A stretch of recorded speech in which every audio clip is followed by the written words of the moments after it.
I can say. When I look up in the darkest night, then I know everything is gonna be alright. Once upon a time, it started like this. A long time ago, in a faraway place. In the beginning, listen, I have a story to tell you. Few things capture our attention as much as someone imploring us to listen to a story, especially if it is to listen to their story. And few things in our lives affect us as much as the sense that we aren't being heard, that no one cares about the story we want to tell, the story that we need to tell.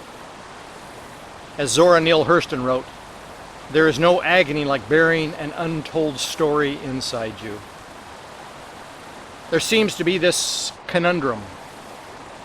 We have a deep spiritual need, a craving, if you will, to share our stories. So much so, at times it seems like people are shouting their stories at each other. But where are the listeners? There are some lines I love of the 20th century German theologian and political martyr Dietrich Bonhoeffer. They emerged in the clarity and self-awareness that arose on the edge of survival during World War II. Many people are looking for an ear that will listen. They do not find it among Christians, because these Christians are talking where they should be listening. But he who can no longer listen to his brother will soon be no longer listening to God either. He will be doing nothing but prattle in the presence of God too. This is the beginning of the death of the spiritual life. Sue and I attended a memorial service in 2010 for a friend and former neighbor, Robert Dana. RP was an award-winning American poet who taught writing and English literature at Cornell College and many other schools.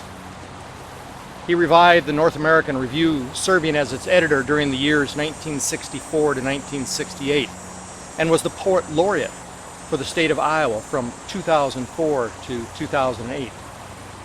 RP wrote a short poem entitled Hard Copy that speaks volumes on the importance of listening. Echo weather. Each day a pure copy of the last. At the bottom of the pool, undulating nets of light. As if dazzle could clip the great brag of muscle. Swimmers thrash the blue water, and I remind myself that listening is the act that holds the world together. That what I need is more time than I can get. Listening is the act that holds the world together.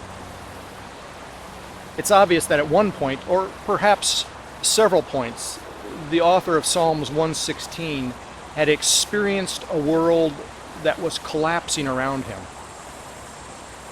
He'd been entangled by the cords of death. The anguish of the grave had oppressed him. He was almost overcome by trouble and sorrow. But in the midst of his turmoil, he told his story to God. In a voice etched with pain, he cried for mercy, and his story was heard. His world held together because God listened. David Augsburger, an ordained minister of the Mennonite Church and senior professor of pastoral care and counseling in the Fuller School of Theology, wrote, "Being heard is so close to being loved that for the average person, they are almost indistinguishable."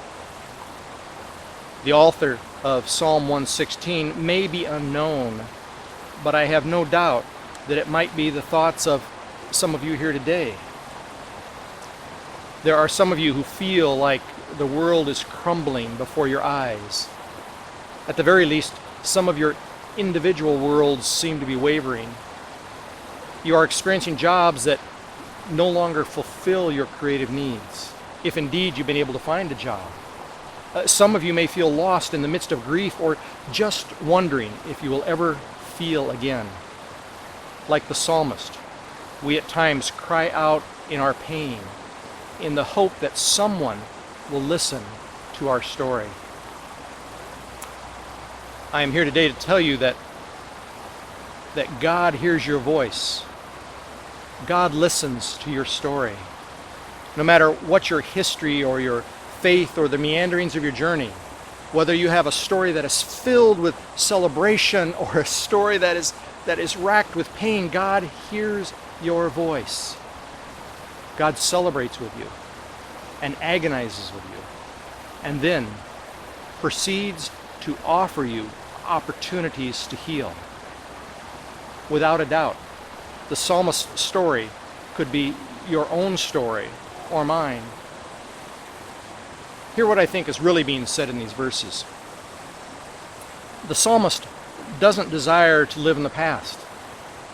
He is saying that yes, his life was once in shambles.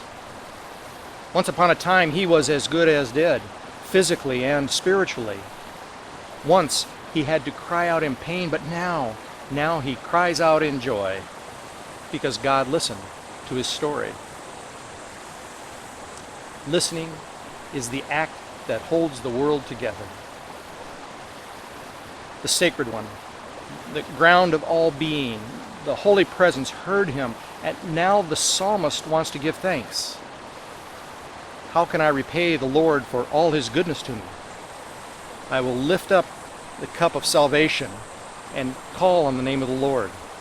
I will fulfill my vows to the Lord in the presence of all his people. The Sacred One is also listening to your story.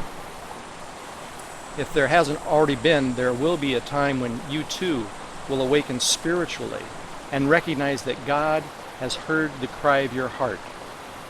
God has heard your voice. What can I give back to God for the blessings poured out on me? What can we give back? Once God has listened to our story, in any of the myriad of ways that God listens, we begin to heal. When we begin to heal, we then become able to hear the stories of others. No longer caught in the cords of death, our new life empowers us to listen to the stories of others and truly hear what others are saying. In that hearing, we gain a clarity of connection. We grasp how we are connected to the holy, how connected we are to each other, and just how similar our stories are. When we understand that God is listening with non-condemning heart, we are able to listen to others. When others feel listened to, they can then hear. And we can then share the story of the one who truly listened to us. That is the ministry we are called to, each of us. When we listen to the stories of others, then share our story and the way it has intersected with the story, God's story, the Holy One's story, then all of us who were struggling with the anguish of the grave are transformed. All of us are restored to life. Listen, I've got a story to tell you. It's a story of good news. It's a story of life. Just a thought.